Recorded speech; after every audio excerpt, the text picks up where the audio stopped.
بسم اللہ الرحمن الرحیم۔ السلام علیکم ناظرین کرام، میں ہوں توصیف سید اور آپ دیکھ رہے ہیں programme Urdu globe TV Canada. آج کی اہم خبریں اور کچھ ان پر تبصرہ کریں گے۔ کئی اہم خبریں ہیں، خطے کی صورتحال پر گفتگو کریں گے۔ سب سے پہلے بات کرتے ہیں کہ پاکستان کے زیر انتظام کشمیر کے پونچھ ڈویژن کے ایک عہدیدار نے کہا ہے کہ منگل کے روز راولہ کوٹ کے مقام پر دو مختلف واقعات میں کالعدم قرار دی گئی تنظیم جموں کشمیر جوائنٹ عوامی ایکشن کمیٹی اور قانون نافذ کرنے والے اداروں کے درمیان جھڑپوں کے نتیجے میں 10 افراد ہلاک ہوئے ہیں۔ اب یہ بہت بڑا نقصان ہے، بہت بڑی تعداد میں ہلاکتیں ہوئی ہیں اور ایک افسوسناک صورتحال ہے۔ اور اس علاقے کے جو کمشنر ہیں انہوں نے بتایا کہ ہلاک ہونے والوں میں 8 شہریوں کے علاوہ ایک رینجرز کا اہلکار اور ایک پاکستان کے زیر انتظام کشمیر کی پولیس کا اہلکار شامل ہے۔ اب اس کا مقصد ہے کہ فائرنگ دو طرفہ ہوئی ہے، جس میں ایک پولیس اہلکار اور رینجرز کا اہلکار بھی ہلاک ہوئے ہیں، لیکن ظاہر ہے چونکہ حکومتی سطح پر نفری بھی زیادہ ہوتی ہے، وسائل بھی زیادہ ہوتے ہیں، اسٹیٹ کے پاس پاور بھی ہوتی ہے، تو عام لوگوں کی ہلاکت کا، زیادہ لوگوں کی ہلاکت کا ہمیشہ خدشہ رہا ہے اور رہتا ہے، اور یہی وجہ ہے کہ وہاں 8 شہریوں کی ہلاکت کی اطلاع ہے۔ اب وہ ضلع انتظامیہ کے ایک اہلکار کے مطابق 450 کے قریب رینجرز کے اہلکار ایک قافلے کی صورت میں راولہ کوٹ آ رہے تھے کہ بلوچ بیٹھک کے قریب کالعدم جوائنٹ عوامی ایکشن کمیٹی کے کارکنوں نے قافلے کا راستہ روک کر ان پر پتھراؤ شروع کر دیا۔ اب یہ ان کا عمل کسی صورت بھی اچھا نہیں کہا جا سکتا۔ ظاہر ہے کہ ان لوگوں نے یہ غیر مناسب قدم اٹھایا اور انہوں نے دعویٰ کیا کہ مظاہرین کی جانب سے قافلے پر فائرنگ بھی کی گئی اور جوابی فائرنگ کے نتیجے میں 7 مظاہرین ہلاک ہوئے، جبکہ ایک پولیس اہلکار بھی مارا گیا۔ اب پولیس اہلکار ایک مارا گیا اور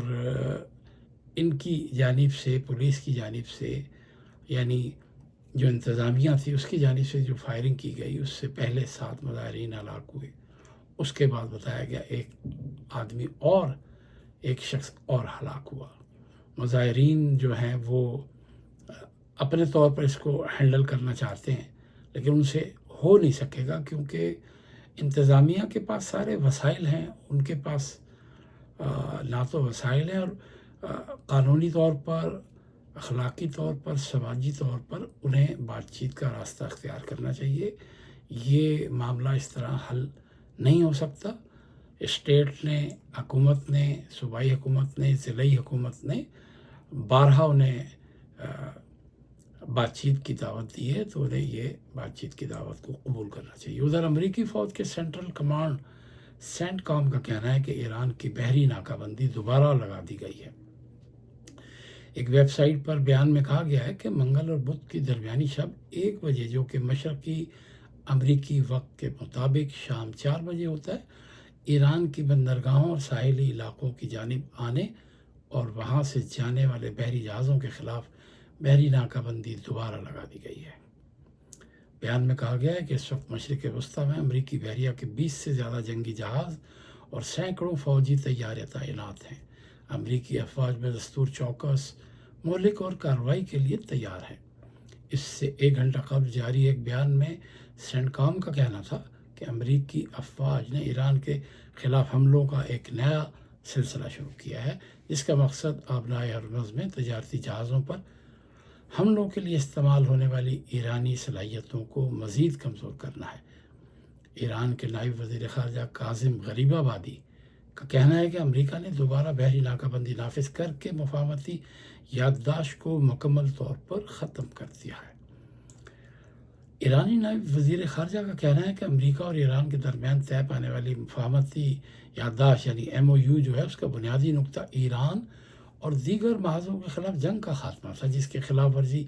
ایران کی سرزمین پر ہوئی اور لبنان میں بھی کی گئی۔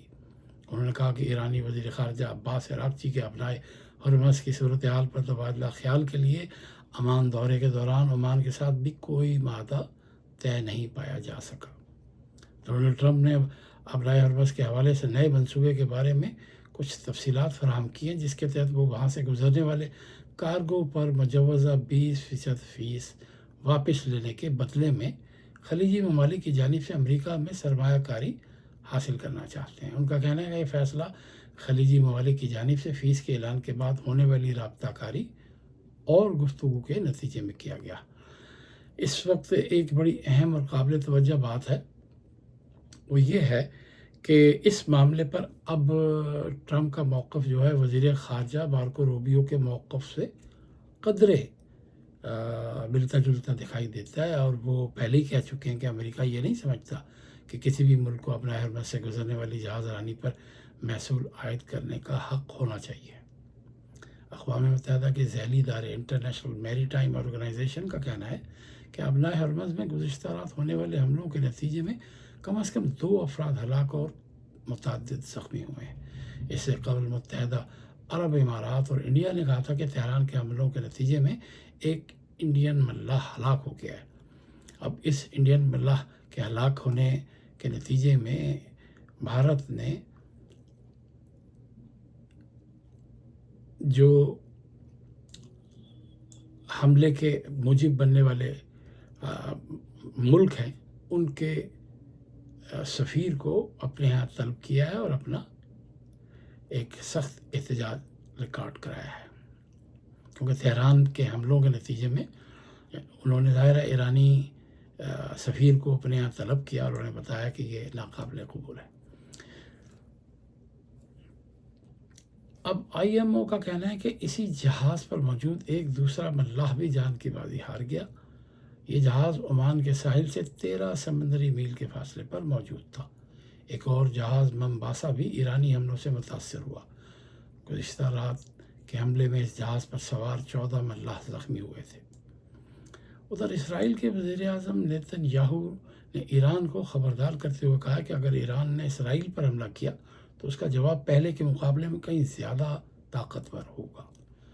اپنے سوشل میڈیا اکاؤنٹ پر ایک بیان میں انہوں نے کہا کہ میں ایران کے رہنماؤں سے کہنا چاہتا ہوں کہ اگر آپ ہم پر حملہ کریں گے تو یہ نہ سمجھیں کہ حالات پرسکون رہیں گے۔ انہوں نے کہا کہ اس بار اسرائیل کا رد عمل گزشتہ ایرانی حملے کے جواب جیسا نہیں ہوگا، حالانکہ ان کے بقول وہ جواب پہلے ہی کافی شدید تھا۔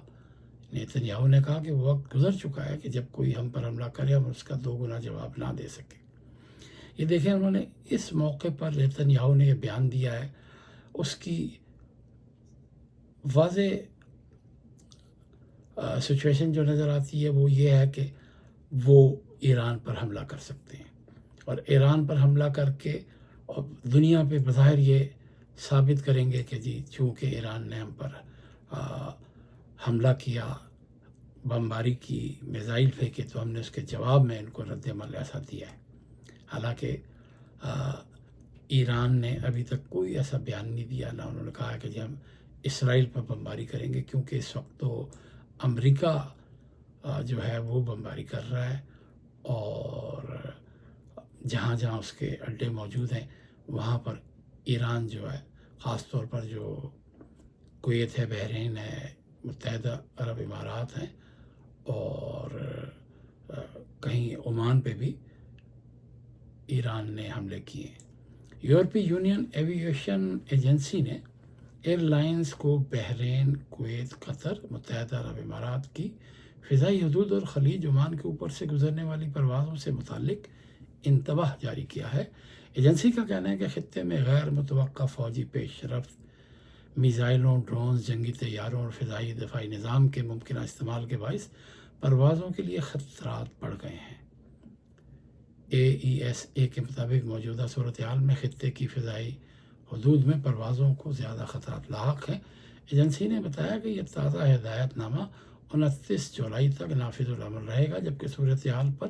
مسلسل نظر رکھی جائے گی۔ ادھر انڈیا کی سپریم کورٹ نے پیر کے روز مدراس ہائی کورٹ کے اس حکم پر عمل درآمد روک دیا، جس میں تامل ناڈو حکومت کو ہدایت دی گئی تھی کہ وہ ریاست میں کہیں بھی گائے یا بچھڑے کے ذبح کرنے کو یقینی طور پر روکے۔ اب وہ گائے کے ذبح کرنے پر تامل ناڈو حکومت کو ہدایت کی گئی تھی، تو سپریم کورٹ نے یہ فیصلہ تامل ناڈو حکومت کی جانب سے دائر کی گئی ایک اپیل کی سماعت کے دوران سنایا۔ عدالت نے ریاستی حکومت کی درخواست پر نوٹس جاری کرتے ہوئے حکومت کے ہائی کورٹ کے اس حصے پر حکم امتناعی جاری کیا جس میں ریاست بھر میں گائے ذبح کرنے پر مکمل پابندی کی ہدایت دی گئی تھی۔ تمل ناڈو حکومت نے سپریم کورٹ میں موقف اختیار کیا تھا کہ مدراس ہائی کورٹ کا فیصلہ عدالتی قانون سازی کے مترادف ہے اور اس میں داخلی تضادات موجود ہیں۔ ریاستی حکومت نے تمل ناڈو ریزرویشن ایکٹ کا حوالہ دیتے ہوئے کہا کہ قانون کے تحت 10 سال سے زائد عمر کی گائے کو اگر انہیں کام یا افزائش نسل کے لیے ناکارہ قرار دے دیا جائے تو مخصوص شرائط کے تحت ذبح کرنے کی اجازت ہے۔ ایران اور امریکہ کے درمیان بڑھتی ہوئی کشیدگی کے باعث عالمی منڈیوں میں تیل کی قیمتوں میں اضافے کا رجحان برقرار ہے اور منگل کے روز برینڈ خام تیل کی قیمت $85 سے تجاوز کر گئی۔ منگل کو تیل کی قیمتیں تقریباً 3% اضافے کے بعد 4 ہفتوں کے بعد بلند ترین سطح پر پہنچ گئی ہیں۔ یہ اضافہ صدر ٹرمپ کے اس اعلان کے بعد سامنے آیا جس میں انہوں نے کہا کہ امریکہ ایران کے خلاف بحری ناکہ بندی دوبارہ نافذ کرے گا۔ ایرانی پارلیمان کی خبر رساں ایجنسی کے مطابق کئی ماہ کے وقفے کے بعد نائب اسپیکر حامد رضا کی صدارت میں ایرانی پارلیمان کے عوامی اجلاس کا انعقاد کیا گیا اور 250 سے زائد ارکان نے اس اجلاس کے دوران اسلامی جمہوریہ ایران کے سابق رہبر جو ہیں علی خامنائی جو جنگ میں شہید ہو گئے تھے، فوجی کمانڈروں، سیاسی شخصیات کے قاتلوں سے انتقام لینے کے حق میں نعرے لگائے۔ پارلیمان نے یہ بھی فیصلہ کیا کہ ہنگامی یا غیر معمولی حالات میں پارلیمانی اجلاس بہارستان کے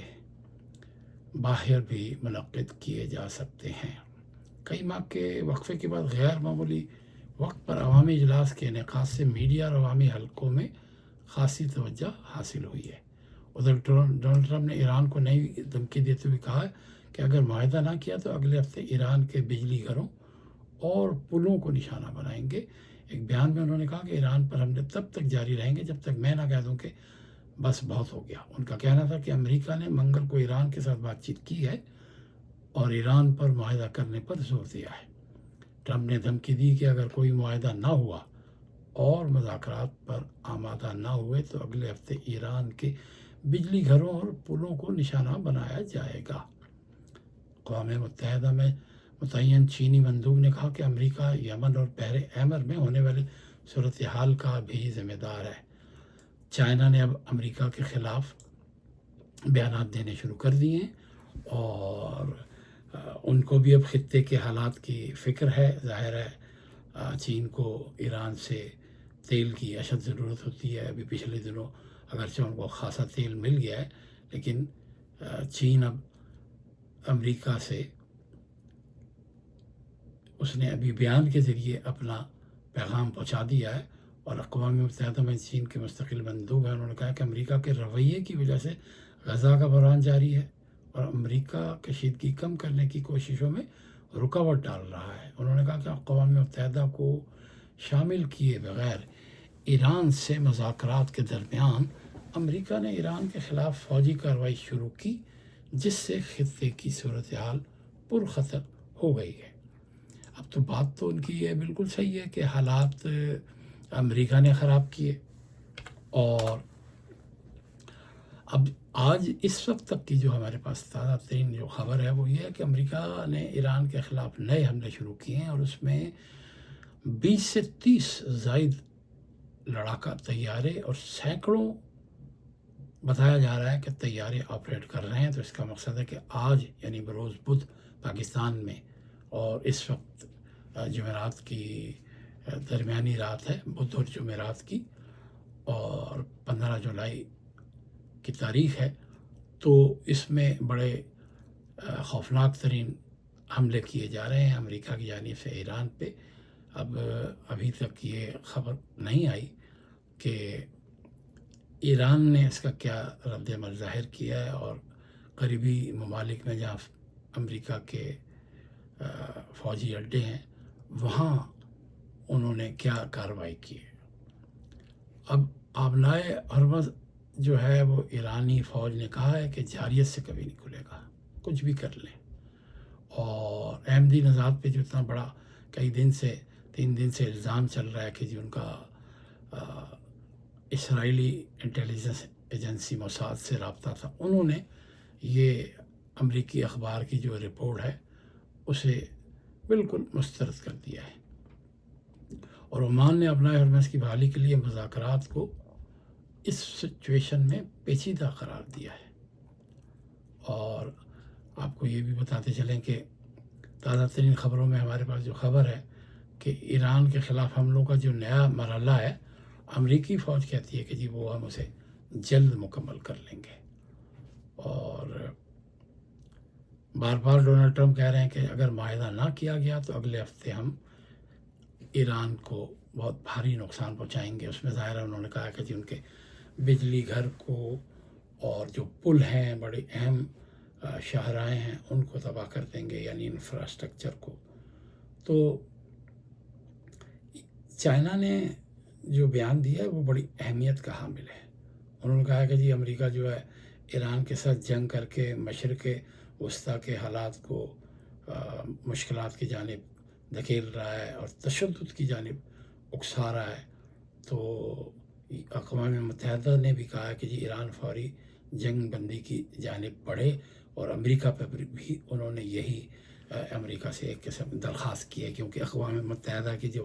سیکرٹری جنرل ہیں وہ صرف درخواست کر سکتے ہیں، حکم جاری نہیں کر سکتے، کیونکہ یہ اب ایک دکھاوے کی تنظیم رہ گئی ہے عالمی سطح پر، اور اس کا